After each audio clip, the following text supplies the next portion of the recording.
Let's go!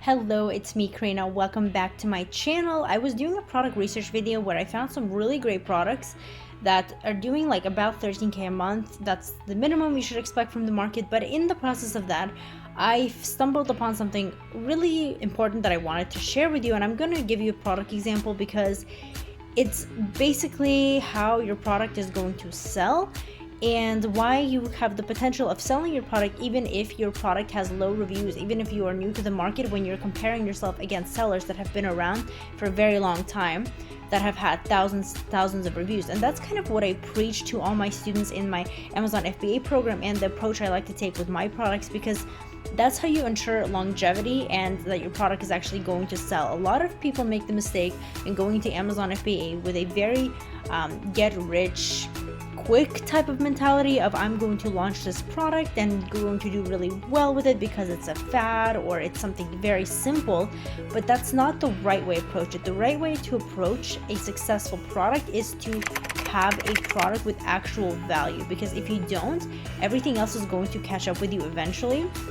And what I mean by that is the negative reviews, which are basically going to kill your product if you don't put quality into it. And plus, you're going to also have that person that takes my program and actually adds value, and they will overcompete you every single time. So when you are sourcing your product and you're trying to have a successful product that actually brings in revenue, the thing you shouldn't be concerned about isn't the amount of reviews it has or the amount of money it's making, but it's the amount of value you can actually add to the product. And I'm going to show you a really great example of that right now in my computer. So let's get in here. So I was doing some research, right? And I found this product, right? This is snow chains. So it's for automobiles. It's for automobiles that go in the snow and they need that tire protection. But what it was interesting is that a lot of these people have really high reviews. This is kind of a very common product that's around every season, and sellers have 1,000 reviews, 300, 800, things that are difficult to compete with.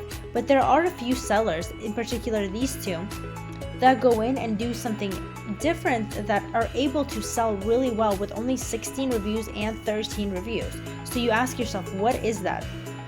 Because everyone else has high reviews, but these people, when I ran the numbers, they were doing quite well with their products, around $20,000 a month, which is pretty much similar to what others are doing, or slightly lower, but still they're doing really well. Well, if you really study it, they're adding more value to the product, because even if they have lower reviews, if they have good value, people are still going to buy their product, especially a product like this that is really based on like how good of a product it is. How much do you trust your snow chains? How much do you trust this product? A lot of products, they're looking for the quality. They're not necessarily trying to get the cheapest deal. So if you are more expensive and you have low reviews, but your reviews are at around 4.5 stars as they are for this, and your listing is great with the photos, then that's enough for the customer to actually trust and buy. Plus, if you look here, they did a different thing than everyone else. They're offering whatever this is, some gloves, some extra bundling items, and the tires, well, not the tires, but I mean the chains, they're showing them in two different perceptions. They're showing them laid out like this, the product, and the actual visual on how it's going to look like on the tire itself. So that's a really beneficial thing. And they have this right here, which is technically against Amazon's terms of service, but that's okay. If they haven't caught you, it's a very low penalty. They just take your picture down until you replace it. So it's not really a big deal. You can get that up immediately, but it's just they're adding that extra security to the customer. And when you click in, you notice that they have other cool things that are added.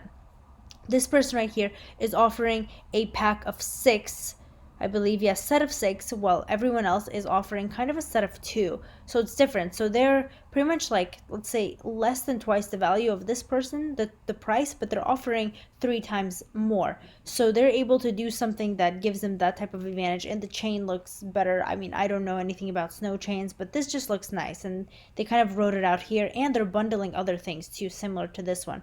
So these two are relatively new.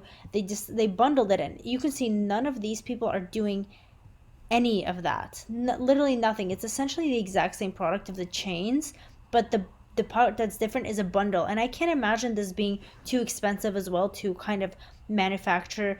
Shipping might be costly if you're doing air shipping because chains are really expensive, so you are going to want to probably sea ship this to increase your margins. But I mean, at $50 a pop, or this person literally $67, they're doing pretty well. Like, they're doing quite well. I can't imagine this plastic thing and with this case and these gloves being anywhere more than $5, and the chains themselves, even if they are like $15, you're still doing a really good profit. So the lesson here, the lesson to take away, is not to focus on, oh, I don't like, everyone has high reviews except for me, which means I'm not going to do well. What you have to really focus on is the value that you're going to add to your product. Hello. It's all about the value add, but again, you also want it to be relative. So if everyone has 1,000 reviews, don't think that you're going to go in there with 10 reviews and do well. You really have to just study the market and compare it overall. So if you see a few sellers that are doing successful with low reviews, then think about this. Okay, how can I study the market? How can I improve and add value to this? And then I can have less reviews and still do well with the same exact price or even a higher premium price. And that's how you win in this business model. You don't win just by doing what everyone else is doing. You win by adding value. And that comes in studying markets, studying products. And oh, by the way, if you do want to see how to actually study a product and see like all the steps you have to take it through other than just the numbers, I have a free download below that you can download and see what other steps you have to take your product to make sure it's successful. So please download that. It's free, it's down below, and also my program and everything else is also linked down below. So thank you for watching, and I will see you in my next video.